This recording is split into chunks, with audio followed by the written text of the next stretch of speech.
Fala pessoal, vocês aí que acharam que o Destrava não ia render, não ia pra frente, tá aí, ó. Tamo de novo aqui com vocês. Mais um episódio do Destrava. Então, vem destravar com a gente aqui hoje. Mais um episódio. Hoje eu tenho a alegria de receber um amigo, um grande amigo aqui, que o jornalismo, né, trouxe. Estou aqui hoje com Roger Dias, o capital estético mais elevado do jornalismo mineiro. Tudo bem, Roger? Muito obrigado. Valeu por ter vindo aí. Bom dia para você aí. É prazer imenso estar aqui, Felipe. Ainda mais com uma figura tão esteticamente alta, relevante como você. Certo. Tá certo, é isso. Felicidade enorme estar de volta ao Trava, aos estúdios, para a gente falar de futebol, que é a nossa paixão. É isso aí. Todos os dias aí. Trava Alta, para quem acompanha o Trava Alta há mais tempo, o Roger já participou com a gente da nossa live de quase toda terça-feira, né? Então o Roger já é um conhecido aí de vocês. O Roger, que é jornalista, trabalhou muito tempo com jornalismo esportivo, foi setorista, né, Roger? Vamos falar bastante sobre isso aqui hoje. Sim. E aí, para quem não conhece Roger Dias, eu queria que você falasse um pouquinho aí sobre a sua trajetória, a sua história, né? Como que você foi parar no jornalismo esportivo, como que você virou jornalista, Roger, como que você caiu nessa cilada? Exatamente, como é que eu caí nessa cilada, né? Mas assim, a minha carreira de jornalista esportivo, eu fico brincando assim com o pessoal, que eu comecei a escrever sobre esportes desde pequeno, na minha cidade. Quando eu morava em Itápolis, né? Que é uma cidade próxima de São João del Rei. E naquele tempo, assim, a gente, na época que a internet estava começando em si, aí a gente teve a ideia de fazer um jornalzinho lá para contar as novidades pro pessoal que estava fora. A gente quem? Eu e uns amigos. Eu, meu irmão, alguns amigos também. E hoje essa turma também tá no jornalismo? Não, ninguém. Só você que caiu nessa cilada. Só eu. Mas assim, o objetivo desse jornal era contar as novidades da cidade para quem morava fora. Uhum. E aí nós... aquelas apresentações no PowerPoint, né, que a gente fazia um jornalzinho, né, fazia textinhos curtos, e aí, de repente, eu comecei a ir pro campo para fazer as novidades do futebol, que eu sempre gostei.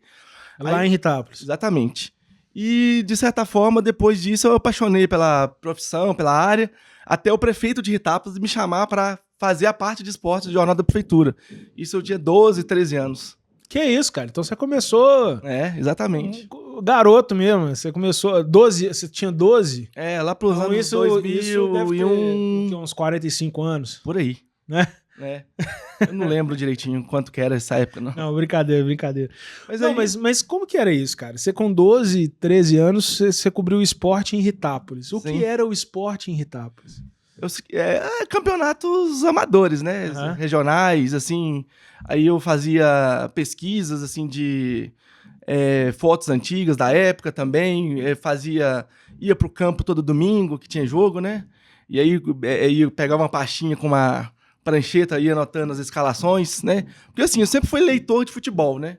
Do estado de Minas, do Tempo, assim, né? Gostava muito de ler.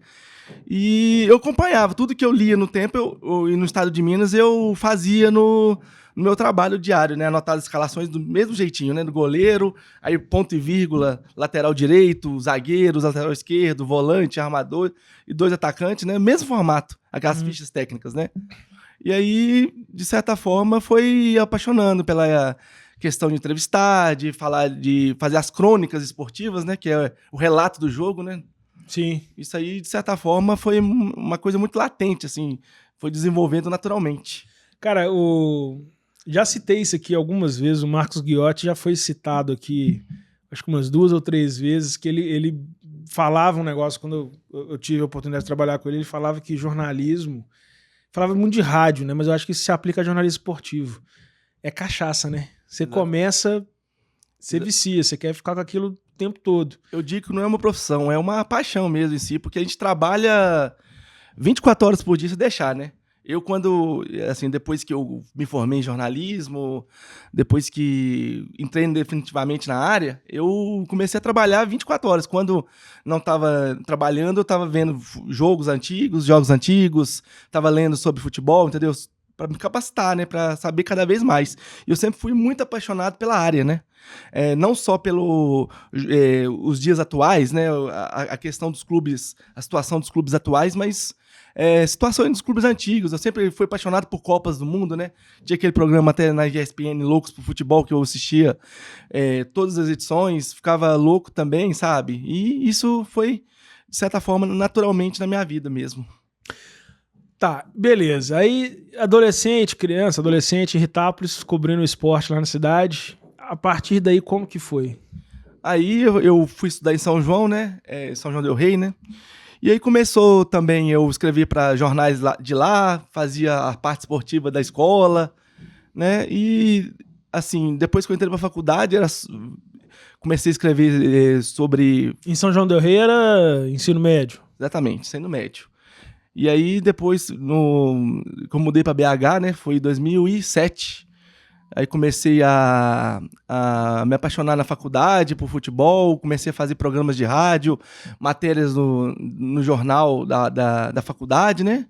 Até surgiu a oportunidade de fazer estágio no estado de Minas, na área de esportes, né?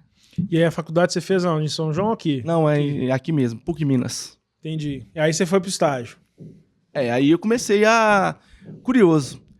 Sabe quando que eu comecei a fazer estágio? Foi no dia... Acho que foi 12 de julho de 2009. Um dia antes da final da Libertadores. Estudiantes e Cruzeiro. Nossa senhora. Eu já cheguei lá no... Aí pegou na ferida, hein, Tico? Exatamente. Nossa, Deus. Na aí... sua ferida. Não, gente, pra quem não... A Voz do Além, pra vocês. Pra quem não sabe, isso aqui tá sendo gravado no sábado. Dia da final da Sul-Americana. Esse menino aí, o Repolês, ele não se aguenta aí, cara. Aí o Roger ainda trouxe essa lembrança de 2009. Nossa, que lembrança ruim. E eu vou dizer aqui, né? Não é Roger mais, não. É o fenômeno Roger. Porque com 12 anos de idade, Roger the Phenom. Como é que é? Imagina. Repete. Phenom. Porra! É isso aí. Aí você falou... Aí você falou bonito, Temos hein? poucos fenômenos, hein?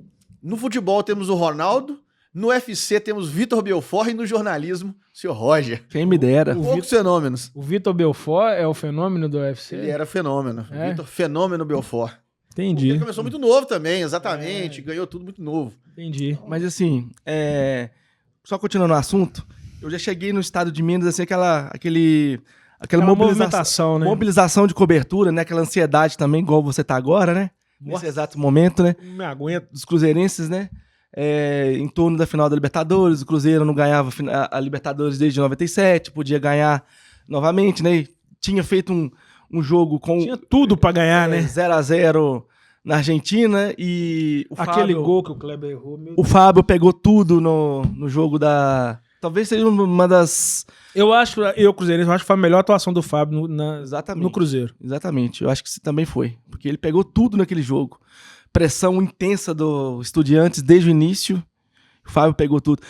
Aí existia aquela mobilização, mas também aquele entusiasmo, aquele otimismo dos cruzeirenses, né? Os cruzeirenses da redação, né? Todos eles mobilizados para o jogo, né? E aí, de repente, o meu chefe na época, o Cláudio Regui, né? Ele falou comigo, Roger, é o seguinte, eu vou pedir para você me dar uma ajuda aqui. Pega alguns depoimentos dos jogadores cruzeirenses. Aí é Tostão, Esvaldo, Disseu Lopes, toda a galera do Cruzeiro.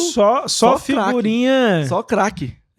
Imagina só. Você até é doido. Você começar já com primeiro essa incumbência. Primeiro dia de estágio. Exatamente, primeiro dia. E eu não sabia, eu não tinha telefone desses caras, eu falava, como é que eu vou fazer? Eu vou ligar pra eles direto, vou ligar pra assessoria, né? Se vira, né? Mas assim, conversei acho que foi com o Evaldo, com o Dirceu Lopes, assim, no primeiro dia de estágio, né?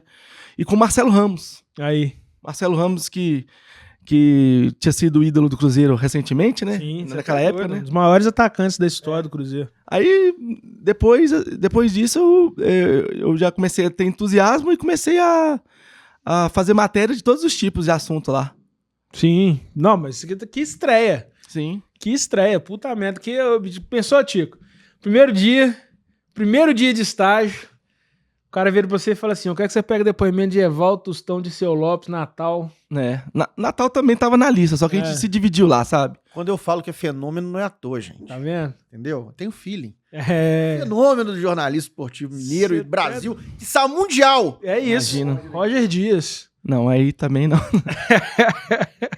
Você tá pagando o Thiago. Que coisa, hein? Tô ligado. Que coisa, hein? Mas e aí? Mas, assim, eu entrei no Estado de Minas, assim, inicialmente, pra fazer aquelas matérias que eram de agência, sabe?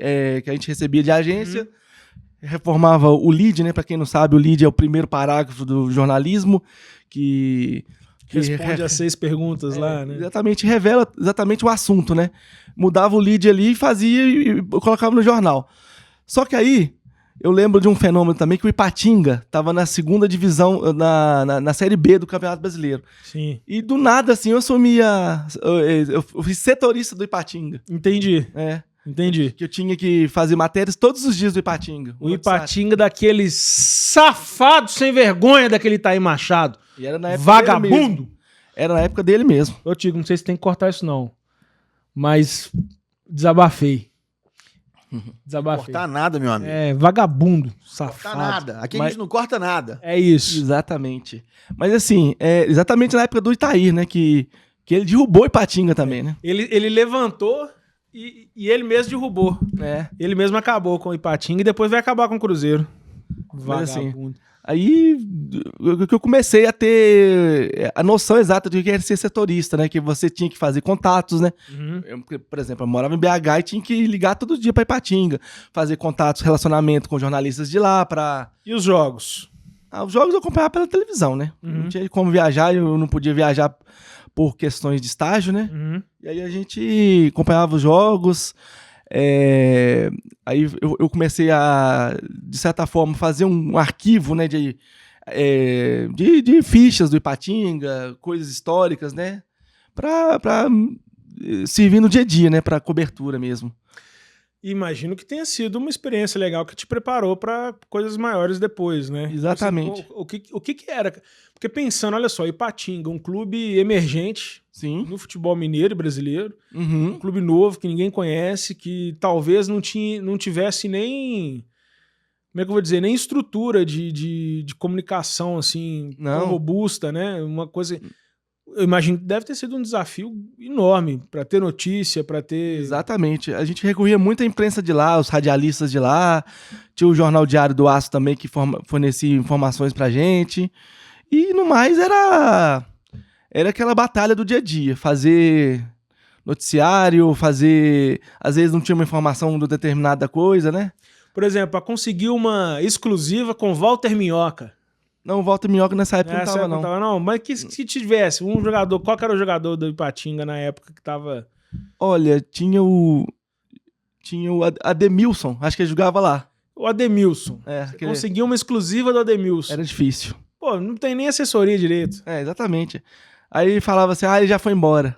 Amanhã eu ligo. Ele não quer falar. Vem cá que amanhã você pega ele aqui. Mas eu não tô aí. Eu ficava até puto, às vezes, porque assim, esse pessoal não quer aparecer, não?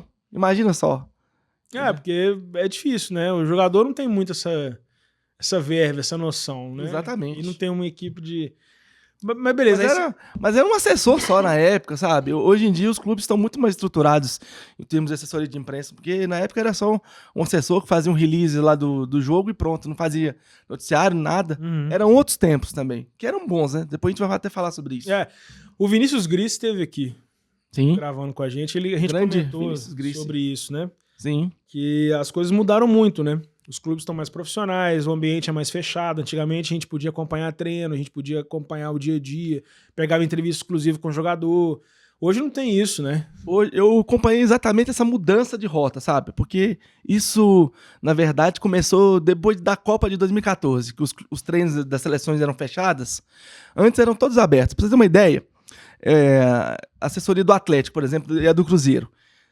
Antigamente você podia falar com qualquer jogador. Você chegava lá e falava, eu quero falar com, por exemplo, o Dida, na época lá de 1998, por exemplo.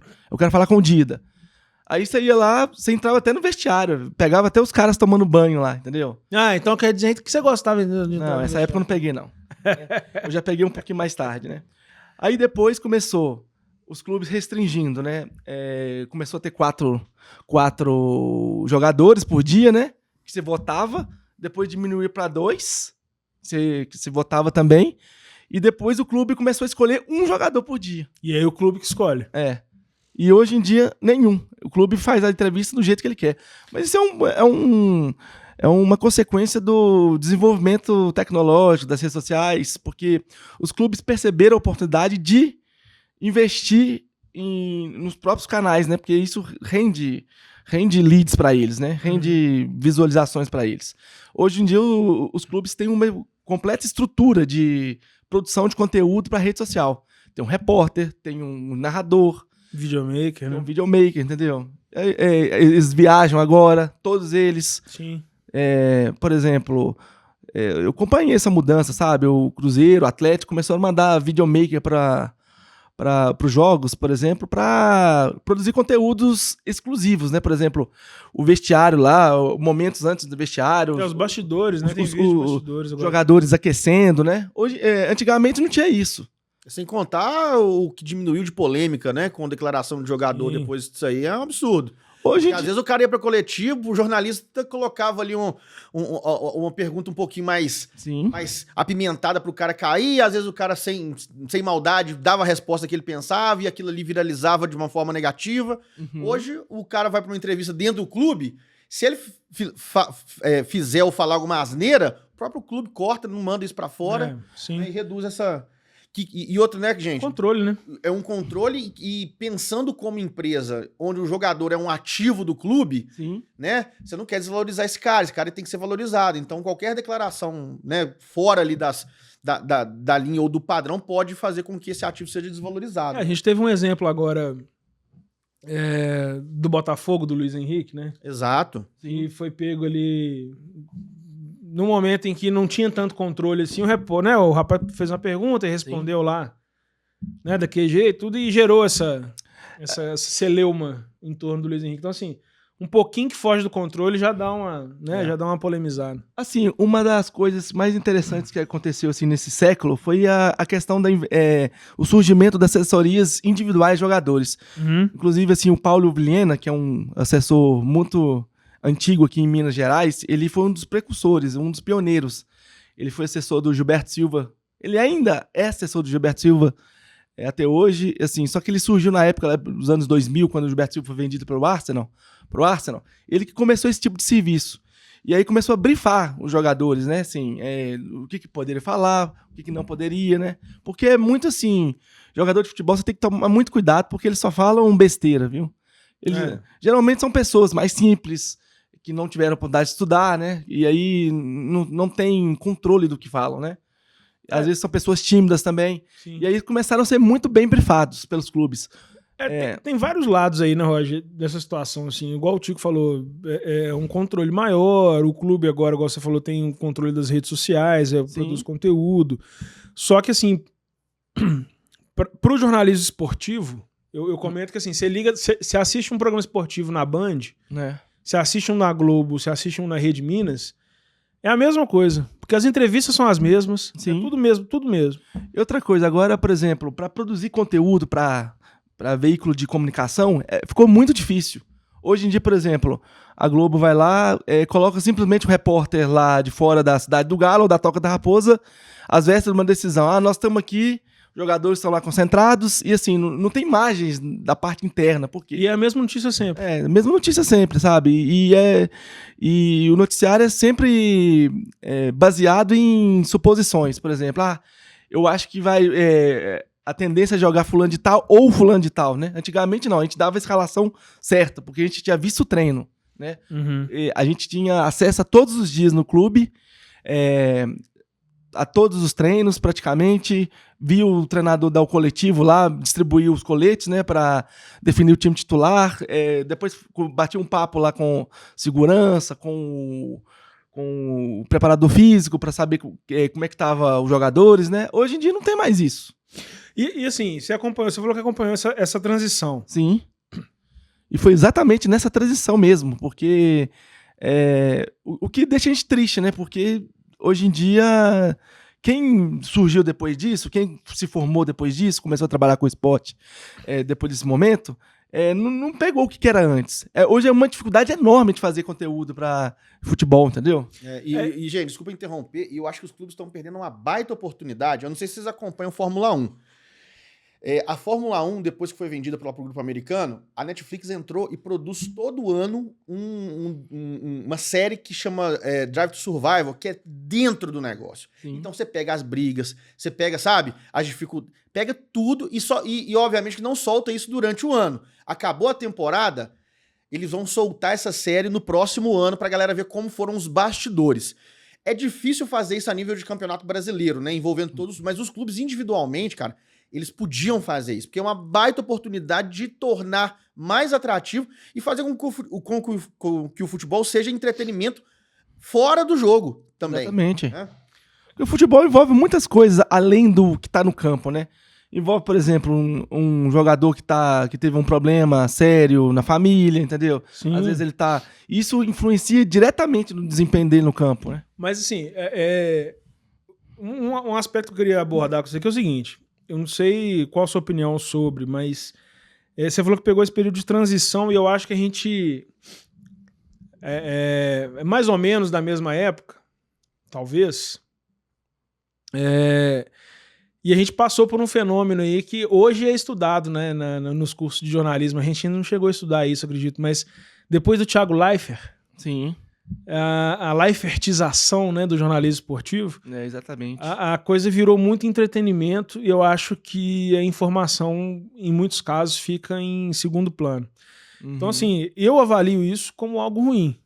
Eu acho que há um exagero, né? O esporte tem que ser divertido, a lazer, mas também tem que ter o aspecto de informação ali, né, no dia a dia. E isso que a gente está falando, assim, é muito difícil criar conteúdo hoje, porque a gente tem pouco acesso, né, aos jogadores, ao clube, etc. E aí o jornalista se vê numa situação, o setorista principalmente, que ele tem que se desdobrar. Exatamente. Para criar alguma coisa ali, um conteúdo. E aí, às vezes, ele acaba caindo nessa situação de fazer graça, de criar entretenimento ao invés de informação. Sim. Como que você enxerga, cara, isso? Eu não gosto porque você distancia muito a questão da informação séria e verdadeira, que é o jornalismo esportivo, para uma questão do entretenimento, porque, de certa forma, você acaba destruindo o seu produto. Porque futebol envolve muita paixão, né? E você, às vezes, transformar a paixão em entretenimento, eu acho que é uma questão muito distante uma coisa da outra. Futebol é muito paixão, obviamente, você tem que tratar as coisas com leveza, mas, de certa forma, séria também, porque envolve informação. Porque a gente sempre fala aqui que futebol virou um negócio que envolve cifras milionárias ou bilionárias, né? Em muitos casos até bilionárias. Sim. E aí a gente, quando se volta para o jornalismo esportivo, eu acho que tá tendo um caminho inverso, assim. Tipo, a gente tá indo na contramão, sabe? Exatamente. Vou te contar um episódio. Tem um apresentador que surgiu numa TV menor e foi pra Globo, né? Não vou falar o nome dele, não, né? Pode falar, oi? Não posso falar, não. Não. Não, assim, porque ele aí ganhou a chance, foi subindo, crescendo de padrão e depois assumiu o Globo Esporte em Minas. Uhum. Não vai ser difícil descobrir, não. Quem é, não é? Não. Aí é o seguinte, com esse fenômeno do Thiago Leifert, a Globo de Minas começou a querer que ele se transformasse também, se tornasse aquele cara do entretenimento. E ele era um cara muito sério, muita gente boa, sabe? Bom profissional. E ele, assim, assumiu o Globo Esporte e não aguentou. Tanto é que pediu demissão. Uhum. Entendeu? Sim. Ele não aguentou porque não era o perfil dele, não era compatível com as ideias dele de jornalismo, porque ele sempre foi um cara sério, assim, sabe? Gente boa. E ele me contou muito tempo depois disso. Cara, porque é um dilema mesmo, né? Se for parar pra pensar, tipo, você leva o negócio a sério, você tem um perfil, você tem uma forma de enxergar a sua profissão, a sua atividade, e de repente você se vê numa situação que você tem que virar outra coisa. Exatamente. Igual, por exemplo, aqui em Minas, Karina Pereira passou por isso, sabe? De ter que ser... A Letícia também, né? Exatamente. Hoje tem um Maurício Paulucci também, que tem que fazer meio que esse perfil, né? Aí tem aquele menino do Globo Esporte, do Globo... Do Esporte Espetacular. O Lages, né? Não. O Lages? Não é o Lages, não. O lá do Rio mesmo, aquele carequinha lá, o... o Alex... É o Alex Escobar que você tá falando? Não é o Alex Escobar, não. É o... Ah, tá. É o que faz... Esqueci o nome dele. Não sei se o Tico vai lembrar também. É o que faz o com Paulo Nunes lá depois. Sim, exatamente. Esqueci o nome dele. Esqueci também. Esqueci. Mas então... Tudo velho. Ninguém lembra de ninguém. Certo, mas assim... E esse perfil que a Globo se popularizou, porque foi a Globo mesmo, né? Ele praticamente hoje é determinante no jornalismo em si, sabe? Porque a informação perdeu a informação séria, que jornalismo é coisa séria, né? Lucas Gutierrez, acertou. Acertei não, pesquisei. É verdade. Ele que faz aquele quadro Fala Muito, sabe? Sim. Baseado naquela declaração. Mas é isso, assim, as pessoas estão se desdobrando para criar conteúdo, né? Mas voltando a essa sua história, essa sua trajetória, você virou setorista do Ipatinga. Beleza. Tava lá fazendo suas matérias do Ipatinga, se desdobrando e tudo. Aprendi até o hino do Ipatinga. É mesmo? Canta pra gente, eu não conheço não. Como é que é? Eu vou recitar. Com muita raça e glória, orgulho e emoção. Estou falando do Ipatinga, orgulho dessa nação. O Ipatinga é fruto desse chão. O Ipatinga, orgulho dessa nação. É mais ou menos isso. Por orgulho da nação, o Ipatinga forçou a barra, hein? Sempre forçando o Ipatinga. Nossa senhora, hein? Talvez não seja nem de Ipatinga. Para alguns, obviamente, né? Não, mas a história do Ipatinga é legal, porque eles teve aquela ascensão meteórica, né? Chegou na Copa do Brasil, né? Até a semifinal contra o Flamengo em 2006. Depois, finalista do Mineiro. Finalista do Mineiro em 2005, na verdade. Depois subiu pra Série A e depois caiu de vez. Subiu e caiu com a mesma velocidade, né? Exatamente. É isso. Assim, foi caindo pra Série C, B, depois C. E quando caiu, quando houve a queda, sem ainda cobrir Ipatinga? Não. Você fala da A pra B? Não. Quando teve essa... Não. Eu já... Nesse ano, 2009, Ipatinga caiu pra C. Aí já começou a desaparecer. Entendi. Aí as Minas quebrou o contrato com Ipatinga. O clube foi de mal a pior aí. Beleza, e aí depois de Ipatinga, aí em 2011, né? 2009. 2010 eu assumi a cobertura do América. Sim. Todo mundo começa com o América, né, cara? Não, engraçado só. Porque o América tinha sido campeão da Série C naquele ano. Aí foi assim, o Ipatinga decaiu, o América subiu pra B. Sim. E aí, em 2011, o América subiu. Aí que eu assim, tive um destaquezinho legal em termos de cobertura, porque o América estava bem e eu comecei a fazer uns conteúdos diferentes, sabe? Uma entrevista com o Givanildo, com o Mauro Fernandes, que eram os treinadores da época, né? Antônio Lopes, por exemplo, teve no América também. E aí que eu comecei a aventurar para esse universo de ser setorista de clube, né? E como que é, cara? Para quem tá assistindo a gente aqui, de repente tem interesse em fazer jornalismo. Loucura, né, gente? Mas tem gente que tem interesse. E loucura, eu fico brincando aqui, mas é gostoso. Ser jornalista é gostoso, é uma profissão legal e tal. E de repente tem interesse de ser jornalista, setorista, jornalista esportivo, enfim. Como que é o dia a dia, cara? Como que você lá no América? Sim. Setorista do América. Como que era o seu dia a dia? Eu te falo que é duas coisas. É relacionamento e ser curioso, entendeu? Pra você tem que ter relacionamento com as boas pessoas, né? Não pode ser aquela pessoa polêmica, não pode ser aquela pessoa que quer sempre dar um murro na ponta de faca, né? Querendo sempre forçar a barra, xingar, sabe? Porque você depende daquelas pessoas pra ter informação, entendeu? Você tem que ter um bom relacionamento. E outra coisa também é ser curioso, gostar de ler, gostar de escrever, entendeu? E isso é fundamental na nossa profissão, né? Isso para qualquer área, né? Esportiva ou qualquer outra editoria precisa, né? Porque geralmente quem gosta de esporte não tem que se preocupar só com o aspecto de hoje, né? Não é só, por exemplo, descobrir a escalação do Cruzeiro hoje. Tem que vasculhar o passado, né? Desdobrar, né? É porque o futebol envolve muito mais do que o dia a dia, a história. Envolve também aquele escritor uruguaio, Eduardo Galeano, falava que o futebol, a invenção do futebol, a popularização do futebol foi um dos aspectos mais importantes do século XX. Século XX, Entendeu? Assim, porque, pra você ter uma ideia, em 1934, só fugindo um pouquinho do assunto, o Mussolini utilizou o título italiano da Copa do Mundo como propaganda para o fascismo. Sim. O Hitler, por exemplo, tentou usar a Olimpíada, o desempenho da delegação alemã em 36 como propaganda para o nazismo, entendeu? Sim. Assim, futebol tem tudo a ver. A seleção brasileira 70, com a ditadura, 70, né? Exatamente. A Argentina, em 78, sim, que quis ganhar a Copa a todo custo, roubando de quem foi roubando, entendeu? Esses aspectos são interessantes, sabe? Pra quem gosta de futebol mesmo. E assim, de novo, né? O André, acho que foi com o André que a gente falou essa frase aqui, que dizem ser do Arrigo Sacchi, né? Mas não sei se é de fato. Italiano em 94. Vice-campeão mundial. O futebol é a coisa mais importante dentre as menos importantes, né? Sim, exatamente. Porque o futebol ele acaba tendo uma relevância histórica em muitos momentos e em vários aspectos, né, cara? Então, assim, para quem cobre futebol, realmente é um negócio muito importante, muito relevante para quem gosta de futebol também, né? Sim. E aí eu fico pensando assim, certa vez um colega jornalista me disse o seguinte... Vai falar o nome dele também não, né? Não vou falar não, porque isso aqui pode deixar a gente chateado, pode deixar algumas pessoas chateadas.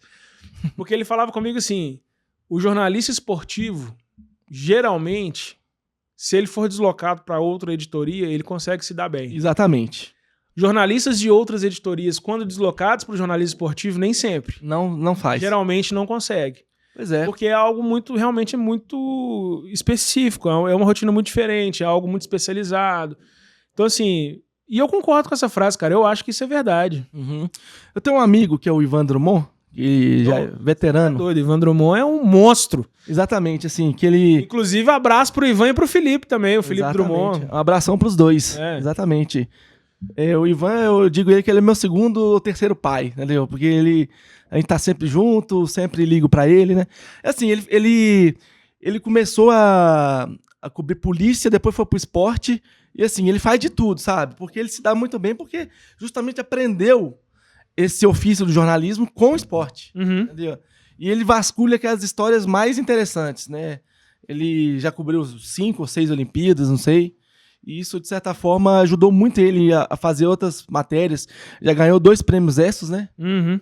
E aí, assim, quem faz esporte para depois ir aventurar para outras editorias, economia, polícia, política. Cidades, consegue facilmente. Se dá bem, né? O jornalismo esportivo é uma escola foda de jornalismo. Sim. É porque você tem que apurar, entendeu? Você tem que ser cuidadoso com os dados. E uma coisa que eu acho que o jornalismo esportivo e pro setorista, eu acho que isso é muito foda, assim, que é um exercício grandioso, assim, pra quem tá se formando, né, na profissão. Uhum. Relacionamento com fontes, cara. Exatamente. O jornalismo esportivo não sobrevive se não tiver relacionamento com fonte. Exatamente. Por exemplo, porque as informações não são claras, assim, concisas. Muitas coisas você tem que descobrir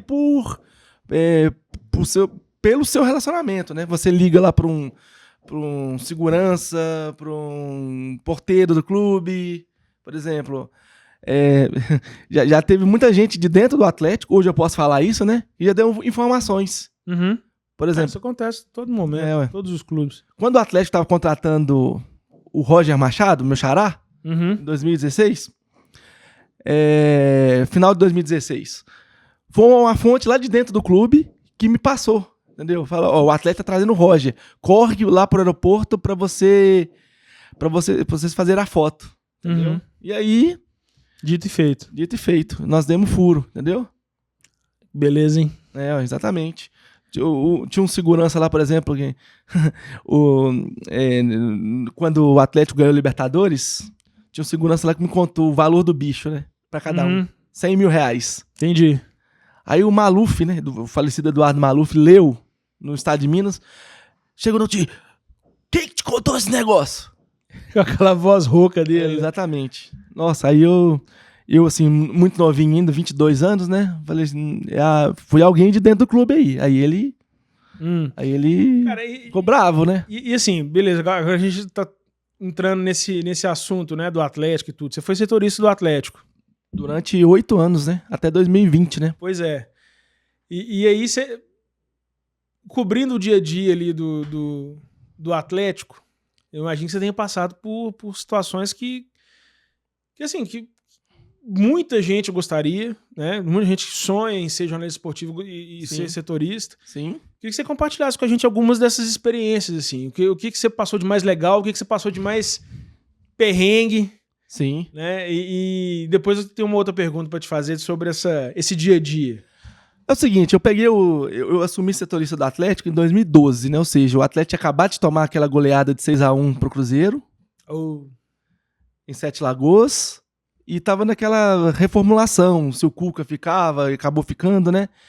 Aí começou o Calil, teve aquela mudança de rota, né, do Atlético, né, porque o time era muito ruim, né, com o Felipe Souto, com jogadores ruins, né, assim lá, André, assim, sabe? E depois que o Atlético, o Calil deu aquela mudança de rota, que começou a mudar, né, os rumos do Atlético, né, começou foi vice-campeão brasileiro. O melhor momento, sem dúvida, foi a chegada do Ronaldinho Gaúcho. O Atlético, assim, você cobriu essa chegada. Exatamente. Um astro mundial, sabe? A gente nunca tinha tido contato com um jogador do nível dele, né? E, assim, a gente vê 3 helicópteros de televisões sobrevoando a cidade do Galo. Foi muito legal, sabe? E foi um negócio muito rápido, porque ele saiu do Flamengo, eu acho que foi no domingo à noite, e aí depois, na terça-feira, já estava em Belo Horizonte. E como que isso chegou para você? A informação chegou pra você, tipo assim, ou você tava na cidade do Galo e de repente você viu chegando? Na verdade, já tinha começado a pipocar antes, na hora do almoço. Alguma das televisões, acho que foi a Globo, começou a dar na hora do almoço, né, que o Atlético está próximo de contratar o Ronaldinho.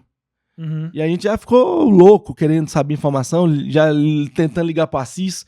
Aí eu lembro que o Assis tinha aquele monte de telefone, né, porque ele cancelava um, e depois a gente tentava ligar para outros, né, não conseguia falar com ele, ligava para um jornal de Porto Alegre, não conseguia. Aí até que eu liguei para um amigo meu do Rio de Janeiro, que era do Jornal Extra, aí ele confirmou, Roger, ele tá acertando com o Atlético mesmo. Eu falei, ih, agora vai pipocar. Entendi. E aí a gente começou a preparar material. Eu lembro que até a manchete nossa foi Ronaldinho Galucho. Você que criou? Não, eu não. Esse aí foi o pessoal da edição lá. A edição da capa lá. E assim... Foi bem legal, sabe? Assim, e aí começou aquela onda, assim, quando que o Ronaldinho estreia, ele estreou contra o Palmeiras lá no Pacaembu, né? Uhum. A gente até foi no jogo, né? Aí depois foi a estreia dele em casa contra o Náutico, que ele fez gol.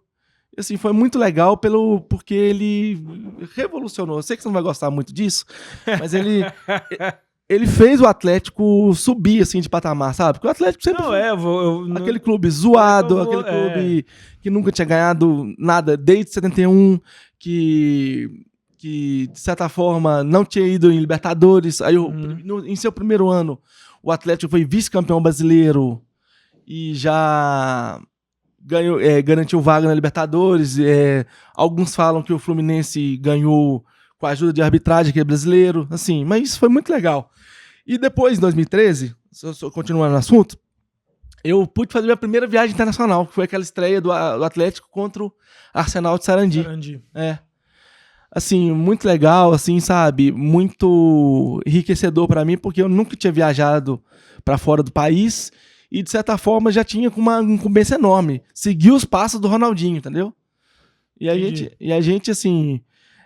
viajou, eu fui com o Samuel Venâncio, né, que hoje tem seu canal próprio, né? Antigamente ele estava na Alterosa, depois foi para Itatiaia, assumiu a cobertura do Cruzeiro também, né, e aí eu dividia muito com ele esses momentos, assim, de dúvidas editoriais, jornalísticas, sabe, essa questão foi até legal, sabe, porque o voo que a gente foi pra Argentina, já tava cheio de torcedor do Atlético, né, aí o que eu fiz? Na época, né, que ainda não tinha a questão de rede social, assim, a gente pediu a torcida do Atlético para levantar um bandeirão lá e cantar o hino do clube, e aí a gente começou a filmar, sabe? Foi bem legal, sabe? É a sensibilidade do jornalista também, né? Exatamente. De se deparar com o conteúdo e Exato. saber que tem que criar aquilo ali, né? Exatamente. Uma situação que a gente criou mesmo, sabe? Que pediu pra cantar o hino. E assim, foi uma verdadeira saga, sabe? Porque Buenos Aires inteiro ficou vestida de preto e branco.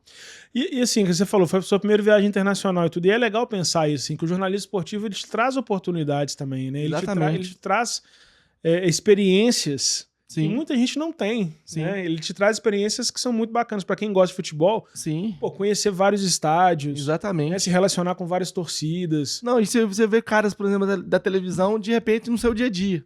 Por exemplo, Éder Aleixo, que era uma figura, assim, importantíssima na Copa de 82, camisa 11 do Brasil na Copa de 82. De repente, você tá convivendo com ele no dia a dia, sabe? Você vê ele lá no dia a dia treinando, né? Sim. Assim... O próprio Ronaldinho. Exatamente.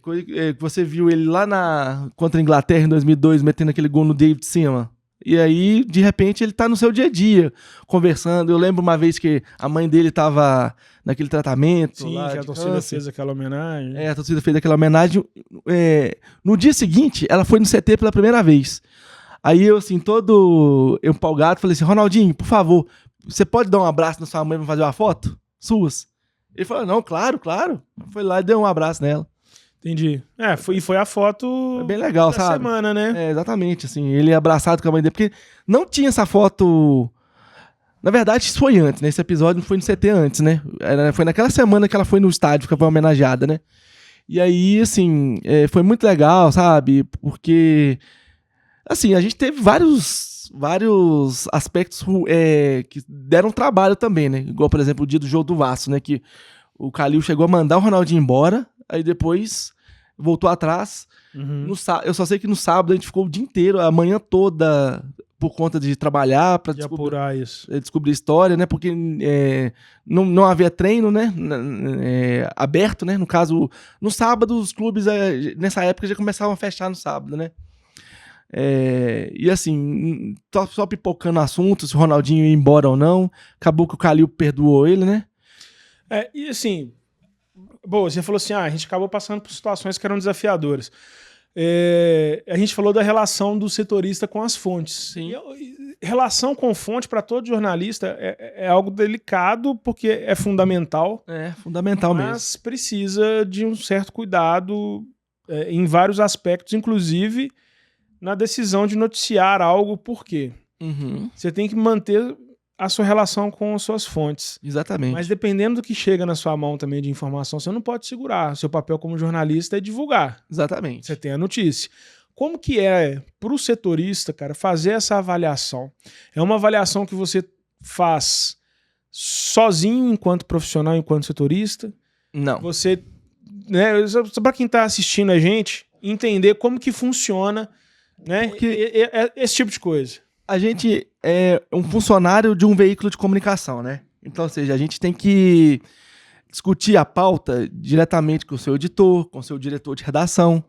E assim, às vezes a gente tem informações que são muito polêmicas, assim, que contraria as normas da empresa, porque, queira ou não, lá no seu veículo, você tem um diretor que é atleticano.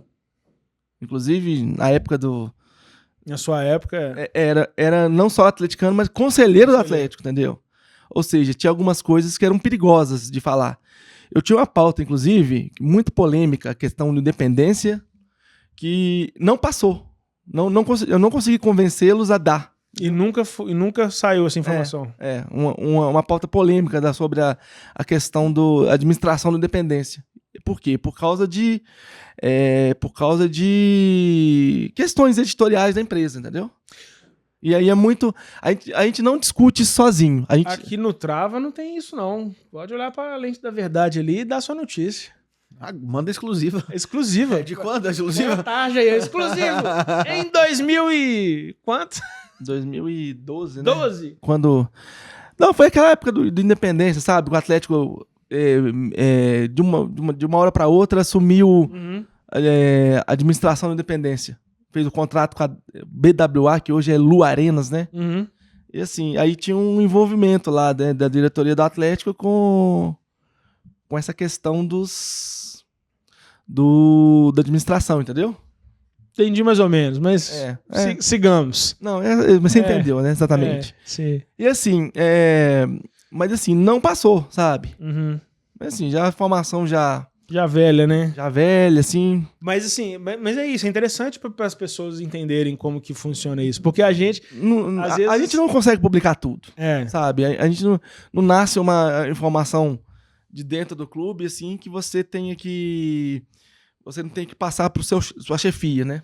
Porque às vezes a pessoa lê lá a matéria do Roger Dias e fala, pô, esse Roger é um filho de uma égua, fica falando tal coisa. Mas é bom as pessoas saberem que não é uma decisão só sua.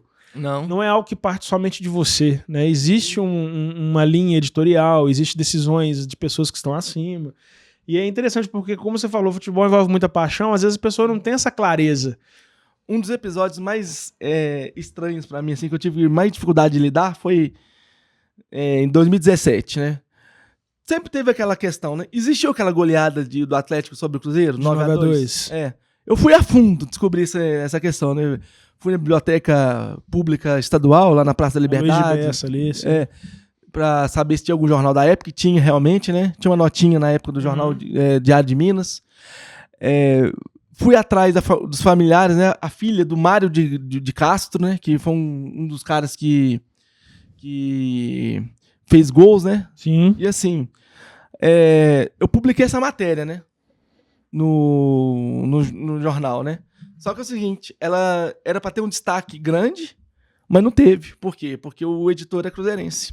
Entendi. Ou seja, existiu a goleada. Existiu. Não, existiu. Só não houve uma ampla divulgação. Não, é porque é o seguinte, era outro contexto, né? Era o contexto do amadorismo no Brasil. Sim, palestra e tal. Era outros tempos, né? Por exemplo, Mário de Castro acho que era um estudante de medicina, não lembro muito bem o que ele fazia. Aquele Jairo, sabe? Que o trem maldito, né? Que fala, né? Sim. Jairo, Said e Mário de Castro. Todos eles eram estudantes da UFMG na época, sabe? Eles não eram profissionais, né? Assim... E quando na época do profissionalismo tinha essa disparidade, né, de times. Mas então, aí só continuando o assunto. Publiquei a matéria, né? Só que aí o site, o Super Esportes, na época, deu amplo destaque. Uhum. Só sei que a torcida do Cruzeiro em peso foi no meu Instagram me ameaçando de morte, falando que ia me bater, não era pra eu ir no jogo do Cruzeiro, porque senão não ia voltar vivo, né? Resultado, eu fiquei assustado, né? Na época, né? Torcida cruzeirense, estou aqui para concretizar. Sacanagem. Chegou o dia. Chegou o dia. Não, mas assim, Assim, aí depois eu tive até que deletar meu Instagram, sabe? Depois fazer outro, porque senão eles iam começar... Qual que é o Instagram hoje, Roger? Dá pro pessoal aí, pra quem não te achou mais naquela época, quiser correr atrás aí. Você aí, torcedor cruzeirense, você que... Não, indignado. Pode ir lá no Trava Alta, que os Trava Alta me seguem. Aí você pode ver. É verdade. Você que aí, ó, Roger Dias é o responsável por confirmar a goleada de 9-2 aí, ó. Coloca essa na conta do Roger, não, que até no almanac do Cruzeiro tá lá. Tem. Sacanagem. Não, sei, eu tô sacanagem. Brincando. Cara, almanac do Henrique Ribeiro. Exatamente. E eu achei interessante você falar que foi na hemeroteca. Sim. Né? Na hemeroteca lá da biblioteca pública e tal. O acervo é muito legal. O acervo é sensacional. Uma dica aqui, ó, vou falar direto aqui agora. Inclusive, Alexandre Simões, abraço para Alexandre Simões, na época que eu trabalhei com o Alexandre Simões lá no Hoje em Dia. Ele falava, né? Ele me mandava muito. Eu fiz estágio com o Alexandre Simões, ele me mandava muito pra hemeroteca, velho. Sim. Pra cavar dado, informação, notícia e tudo. A hemeroteca é uma fonte inesgotável de informação pra você que tá procurando pauta e às vezes não tem, viu, meu querido? Então você, jornalista aí, às vezes não tem essa vivência de ir na hemeroteca, vai lá que o acervo é espetacular. Exatamente, tem todas as edições digitalizadas de qualquer jornal de Minas, sabe? Eles foram a fundo, muito legal. Assim. É uma fonte inesgotável, cara, de... Outra fonte legal é fazer uma propaganda, é o Parque Gráfico do Estado de Minas, Sim. lá na rua Mendes Sá. Dá pra... Também tem muita coisa, né? Muita coisa legal, sabe? Inclusive acervo da revista O Cruzeiro, que... Assim, foi uma grande revista dos diários associados nos anos 50, 60, 70. E não tem relação com o Cruzeiro, tá, gente? Não tem não. Mas assim, tem coisa muito legal do Cruzeiro que foi a conquista da Taça Brasil 66. Cara, é legal isso, né? Eu lembro quando eu tava lá no Hoje em Dia, a gente tava procurando pauta, cavando uma pauta pra ir até a final do América com o Atlético, no Campeonato Mineiro. 2001? 2000, não. 2001 não, né? Não. Foi 2012. 12. Não, cara, isso tava no Hoje em Dia. 12, então. 17. 16. 2016. Foi quando a América ganhou. 2016. A gente cavando pauta, assim, o que fazer, cara. Aí eu pensei assim, cara, o Givanildo. Sim. Vamos fazer uma pauta do Givanildo, cara. Treinador folclórico, histórico aí do América e tal. Exatamente. E aí eu fui lá no... Mão na calça? Na calça. Mão na bilola. Famosa posse de bola. Givanildo posse de bola. Givanildo posse de bola. Guardiola o quê, rapaz? Não, teve um dia que eu liguei... Tic-tac o quê? Teve um dia que eu liguei pro Givanildo nas férias, né? Pra saber a questão do planejamento do América no ano seguinte, né? Aí um colega meu falou assim, será que ele tá... Esse momento lá no sofá sentado com a mão na bilola? Na bilola.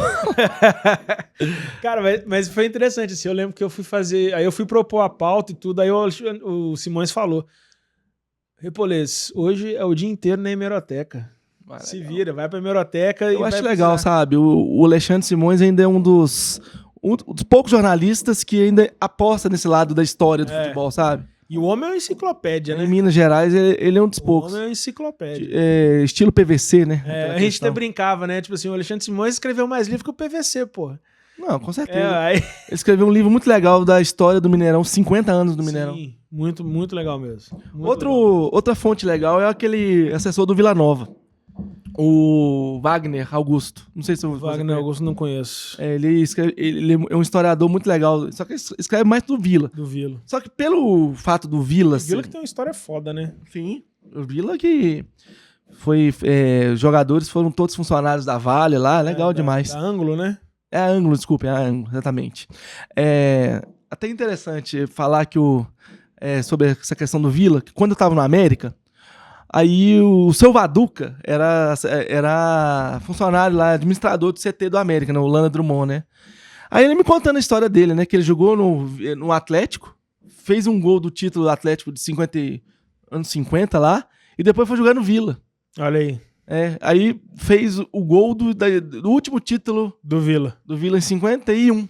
Olha aí, tá vendo? O Vaduca, infelizmente, já morreu, né?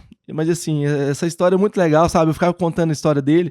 E ele me contava a história que ele saiu do Atlético pra ir pro Vila Nova pra ter emprego na mineradora. Olha aí. Pra ter uma aposentadoria. Como que as coisas eram diferentes, né, cara? Nos anos 50. Você é doido.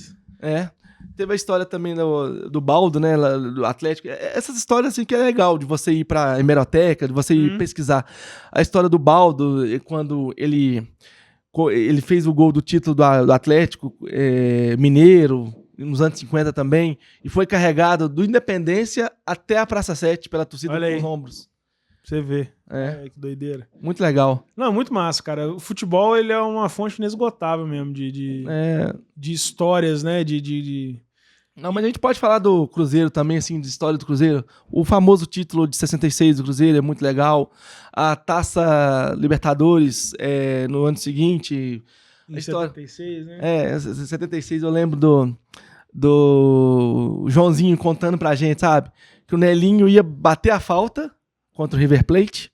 Aí o Joãozinho... tava combinado, né? Pro Nelinho bater a falta, né? Porque o Nelinho, sim, claro. O Joãozinho acho que nunca tinha batido uma falta na vida.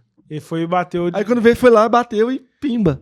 Não, e diz que todo mundo xingou ele depois, exatamente, né, no vestiário. Diz que do treinador ao ponta esquerda, todo mundo... O Zezé, né, o Zé Moreira xingou ele até a quinta geração, né? Chamou de moleque. Sim. A narração, né? A narração é uma coisa impressionante. Como é que ele o termo que... Adivinhe, né? Adivinhe o que aconteceu. Porque foi um negócio completamente inesperado. Outra história legal do Cruzeiro que eu gosto assim, de ler sobre é aquela história do Revetter no clássico contra o Atlético. Que ele meteu 3 gols contra o Atlético, né? O Revetra que, pelos 3 gols, ele fez a fama também, né? Porque depois nunca mais. Depois foi só isso também. Sim. Assim, o Cruzeiro teve uma história muito legal, assim, nos anos 60 e 70, porque 80 geralmente 80 foi ruim. Foi mais o Atlético, né? Aí depois 90... Aí só deu o Cruzeiro. Assim, porque o Cruzeiro conquistou a Copa do Brasil, conquistou a Supercopa, a Libertadores. Pelo menos um título por ano. Exatamente. Assim, eu gosto muito, eu fui setorista do Atlético há muito tempo, mas eu gosto muito da história do Cruzeiro justamente por essa questão de Cruzeiro ter sido... ter levado o nome de Minas pro resto do país nos anos 60, sabe? Assim, porque foi um grande momento. Falando não só como cruzeirense. Uhum. Né, o título de 66 é um título que expande... não é fronteira, porque não é contra o país, mas eu digo assim, expande o território do futebol no Brasil. Sim. Né, o título de 66... Ganhando do Santos do Pelé, sabe? Só. O grande Santos do Pelé lá, Pelé, Coutinho, e não Pepe, é ganhando não, né, cara? Massacrando, é trucidando o Santos de Pelé. E aí, né, quem tá nos assistindo, assim, existe essa característica desse título realmente, né, de expansão dos limites do futebol. Que antes era Rio, São Paulo, Rio, São Paulo, Rio, São Paulo. A partir do título de 66, por mais que o Bahia tenha sido campeão da Taça Brasil em 59, né, o título de 66 é o que... Eu acho que foi o primeiro grande momento de um clube não carioca ou paulista no futebol brasileiro. Sabe? Exatamente. Porque aí, a partir daí, o futebol mineiro se expandiu e... Porque foi uma virada de chave. Exatamente. Tanto pro Cruzeiro quanto pro futebol brasileiro. Exatamente. Então... depois disso, o futebol mineiro começou a dominar tudo, né? Assim, começou a bater de frente com os grandes, né? Aí a gente não pode esquecer também do título do Atlético de 71 contra o Botafogo, ganhando do São Paulo no triangular final. O triangular, né? E depois ganhando o Botafogo no Maracanã. Aí os polêmicos confrontos contra o Flamengo em 80, do Atlético Flamengo. Os jogos Cruzeiro e Inter na década de 70. Que Exatamente. São, né, que foi um dos maiores confrontos que teve na década de 70. Você pensa bem. Tem o Cruzeiro e Vasco de 74 também, que foi roubado. Roubadaço. Roubadaço, meu roubadaço, amigo. Thiago. O choro é livre, vai. Não, mas foi roubado mesmo. Chora, meu Deus. Roubadaço, tá? 74 era nossa e vocês levaram na mão grande. Olha lá. Na mão grande. Geraldo, vai falar que 2000 também era seus? Vocês perderam no Mineirão aqui roubado? 2000 não, foi. Agora, mas 74 era nossa e vocês levaram na mão grande. Tem um dos jogos mais famosos da história do Mineirão, que é um 5-4. Cruzeiro e Inter. Dizem, né? É o maior jogo da história do Mineirão. Inclusive, escrevi uma matéria sobre esse jogo no Hoje em Dia também. Inclusive, indo de novo na hemeroteca. Né, buscando os relatos e tal. O maior jogo da história do Mineirão, Cruzeiro e Inter. Inclusive, Cruzeiro e Inter, que foi um dos maiores confrontos da década de 70, decidiu o Campeonato Brasileiro em 75. 5, né? E em 76, o Cruzeiro eliminou o Inter da Libertadores, que foi na campanha do título. Exatamente. Então, assim, 2 times fora do eixo. Sim. E São Paulo. Exatamente. É o que foi possível depois do título de 66, inclusive. Porque... Engraçado, a gente não escuta falar do futebol paulista nos anos 70 e nem carioca também. Sim. A não ser pelo título do Vasco, né? Que roubado. Foi polêmico, né? Enfim. Olha o choro. Foi roubado, Tico, não tem... Olha o choro. Aqui, foi roubado, mas diferente de Rauan e diferente de Igor, eu não vou ficar rendendo isso aqui não, porque já foi. Tá? Mas enfim, foi roubado. Foi 74, não vou ficar rendendo isso mais não. Não, acabou. 2024, né? Não, mas assim, o bom do futebol é justamente você passear por essas décadas. É bem legal, sabe? Não, sim, é legal mesmo. Vai falar. E assim, eu também me interessei muito por futebol internacional, lendo a história da grande Hungria de 54, né? Do Puskás, Kocsis, Hidgut, né? Aqueles grandes craques húngaros. Charlton. Isso aí é da Inglaterra. O Hendrick, inclusive, está nos assistindo. O Hendrick é telespectador aqui, né? Assíduo do Trava Alta. Aquela história também do primeiro jogador da história das Copas a fazer 3 gols numa final, o Gareth Hurst, o inglês. Aí o Mbappé foi o segundo. Quanto tempo, hein? Demorou? Pra você ver. 60 anos, difícil, quase 60 anos, né? Assim, essas histórias são muito legais. Por exemplo, aquela história de 70 lá do Pelé dando uma cotovelada. No Uruguai, né? Exatamente. Não foi nem Aquela é a foto. cotovelada mais bonita que tem no futebol, cara, até hoje. O Pelé sempre foi Apanhava muito, né? maldoso também, né? Mas apanhava muito também, Porque- tinha que se defender, né? Que diria o Procópio. Procópio, Que ele... quebrou a perna do Procópio. Exatamente. Quase encerrou a carreira do Procópio. Exatamente. Mas, cara, voltando um pouquinho aqui na sua história como setorista. E os perrengues? Passou algum? Demais, nossa. Quando a gente foi pro Marrocos, cobrir o Mundial do Atlético, por exemplo, a questão, a língua era a coisa mais difícil, né? Por exemplo, por mais que a gente saiba um pouquinho de inglês, a gente não pode Contar com isso, né? contar com isso, porque lá no Marrocos só falavam árabe e francês. Aí, pra gente fazer matéria lá, porque o meu chefe lá falou assim, eu não quero você fazendo matéria só do Atlético, eu quero você fazendo matéria do clima, do ambiente do Marrocos, né? Culinária, gastronomia, costumes, né? Religião islâmica, né? E aí, o que eu fiz? Vou ter que me virar aqui, né? Fui lá naquele mercado lá, que tinha várias pessoas trabalhando, puxei um menino daqueles lá. Você fala, aí perguntei, ele falava espanhol, né? Aí falei assim, ó, nós vamos ter que te recrutar aí, pra você andar com a gente, pra você traduzir a gente. Aí eu dei uma graninha pra ele lá, ele ficou andando com a gente pra tudo quanto é lugar. E saiu as matérias. Saiu, traduzindo pra gente, sabe? Teve um dia, né, nossa, que eu acabei esquecendo a minha câmera lá no estádio, com todas as fotos. Todas as fotos, né? E assim, eu peguei um táxi pra ir lá, né? Como que você esqueceu uma câmera hoje? Uai, esquecendo, velho. Ela caiu no meu bolso. E sabe por quê? E sabe como é que eu esqueci ela? Entrevista de nada mais, nada menos que Pep Guardiola. Aí, ó, então você entrevistou o homem. Já. O futuro treinador de seleção brasileira. Vamos ver, né? Porque não tô com muita fé, não. Mas assim, aí era mais ou menos às 10 da noite, eu voltei no estádio, estava todo fechado, assim, só tinha um segurança lá. Aí eu expliquei pra ele mais ou menos em mímica, né, que eu tinha esquecido a câmera, né? Aí ele foi comigo, né? De repente eu falei assim, eu acho que já tá ali. Aí eu fui abrindo as portas lá, quando eu cheguei na sala do rei. Que isso, velho, brinca não. O rei do Marrocos. Nossa, quase que te decapitaram lá. Não, quase que eu fui preso mesmo, sabe? Eu tive que ajoelhar pra ir lá, pra ele não coisa, que eu tava enganado. Você ajoelhou mesmo? Não lembro do seu joelho realmente. Não lembro, hein, Tico? Ajoelhou e rezou. Ajoelhou. Em árabe. Rezou e aprendeu árabe assim, ó. Rapidinho. Rezei por Alá. Exatamente. Rezei por Alá pra não acontecer nada comigo. Já pensou você ser preso no Marrocos? Tá doido. Por invadir a sala do rei? Porque lá todo canto, lá tem uma foto do rei, sabe? É uma figura emblemática lá, né? E aí... Mas foi um perrengue brabo esse. Nossa senhora. Mas recuperou as fotos? Recuperei. Tem muita gente que tava... Era... Eric Faria tava de prova, porque ele tava saindo do estádio naquela hora.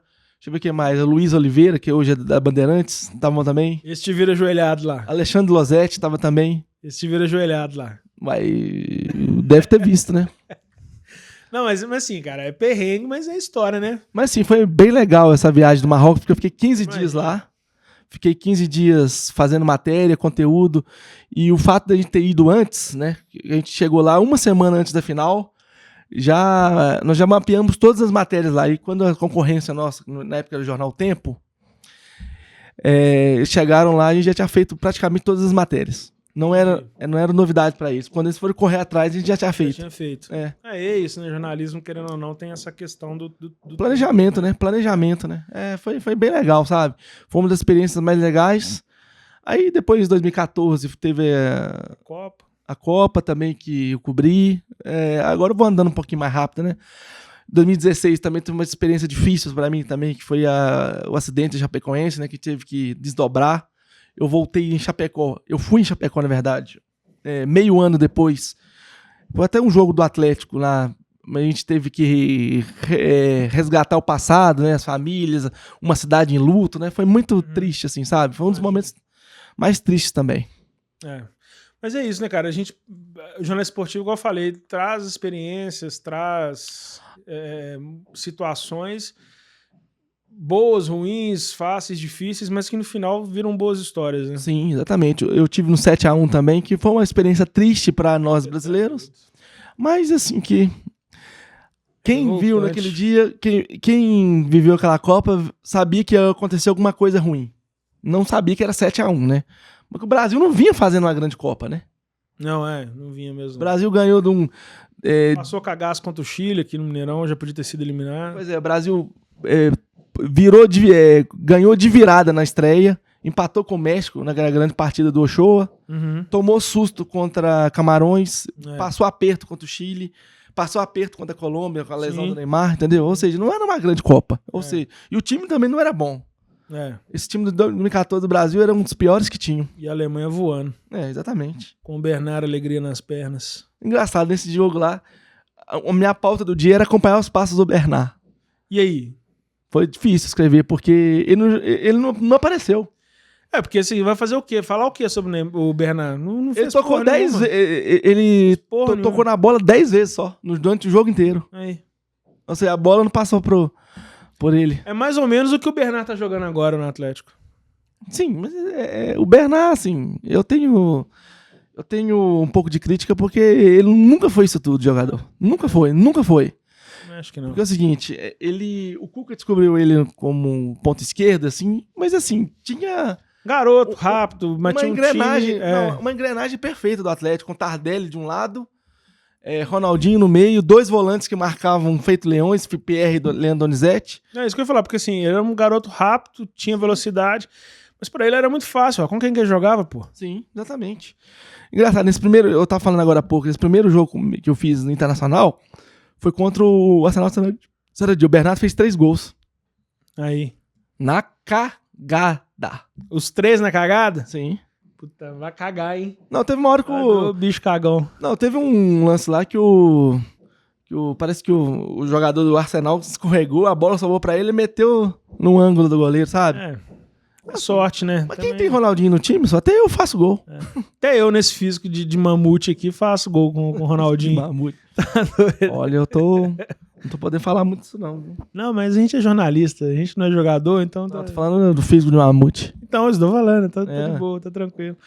Tranquilo. Roger, queria te agradecer mais uma vez, meu caro. Obrigado por compartilhar aí suas histórias, suas experiências. Eu que agradeço aí o pessoal de casa aí também que tá nos acompanhando agora. Até uma próxima oportunidade, né? Quando vocês me convidarem de novo, né? Pra live de quase toda terça? Mas vocês não estão me convidando ultimamente? Será por quê, né, Tico? Depois que eu falei... ele não te convida porque você fala que não pode frequentar grupo que tem mulher casada, entendeu? Depois eu queria trazer isso à tona aqui mais uma vez, essa polêmica. Depois disso, Roger, ele nunca mais te convidou. Não, você tá doido, gente, pra explicar, eu vou contextualizar aqui, né? Na última participação de Roger na live de quase toda terça-feira, eu inclusive vou parar. Explica porque Dona Mari tá ouvindo isso daí, tá? É verdade, Dona Mari tá escutando, Mari. Presta atenção, tá? Inclusive aqui, vou parar de falar live de quase toda terça-feira, tá? É toda terça-feira. Tá errado. Exatamente. Toda terça-feira. Toda terça-feira. Tico, aqui ó, nem que seja só eu e você aqui. Nem que seja. Vai nem que seja só a câmera ligada no estúdio, passando uns vídeos ali na televisão. Não, vocês podem contar comigo também pra falar besteira. Vamos chamar o Roger. A partir de agora a gente vai contar com o Roger também, porque na última participação de Roger Dias aqui na live de quase toda terça-feira, ele veio com informação, vieram o Luiz brincando, porque lá no Sebrae onde a gente trabalha, né, tem um grupo de piadocas, um grupo de palhaçada e tal. Sim. Aí eu brinquei, falei assim, mas eu não tô nesse grupo, não. Aí o Roger, do nada, tira uma informação de baixo do sovaco, assim. Mas o Felipe não pode participar porque tem mulheres casadas no grupo. O que tem a ver? O que tem a ver? De onde que tirou essa informação? E aí o Repolês ficou com essa fama. Entendeu? Aí agora assim, a gente não vai deixar morrer. Daí você me complica. De onde veio isso? Aí a partir de então, qualquer mulher casada começou a ter medo de você. Uai, tá doido. Como é que faz? Exatamente. Então depois disso, o Roger tomou um balão. Ele foi suspenso. Retornou hoje. Suspenso. Mas vai ter um efeito 6 suspensivo. meses. Vai ter um efeito suspensivo. Agora o Roger vai poder voltar pra live de terça. Mas comportando. Bom, pode ficar tranquilo. Pessoal, mas é isso. Obrigado. Quando tiver mais informações exclusivas assim, eu vou falar na live também. Então beleza. Então tá fechado. Tá certo. Obrigado. Efeito suspensivo tá valendo a partir de agora. Tá certo. Próxima terça, se quiser vir, já pode, né, Thiago? Já tá liberado. Já tá liberado? Liberadíssimo. Inclusive, se tivermos exclusivas lá, grava um vídeo e a gente posta no Story também. Isso aí. Em tempo real. Maravilha. Pessoal, é isso. Queria agradecer a todos vocês. Roger, muito obrigado mais uma vez. Eu que agradeço. Obrigado aí também. E obrigado a vocês que acompanharam aí mais esse episódio do Destrava. Peço que, se você gostou desse bate-papo, que você compartilhe com os amigos. Se você não gostou, compartilhe com os inimigos. Se inscreva no canal. Tá disponível também no Spotify. Se você não escutou ou não assistiu os episódios anteriores, volta lá, busca, assiste, escuta, vale muito a pena. A gente tem trazido esse conteúdo aí semanalmente para vocês. E vai ter muito mais aí pela frente, né? Pode aguardar que teremos mais novidades. Tá certo? Obrigado, até a próxima, pessoal. Valeu!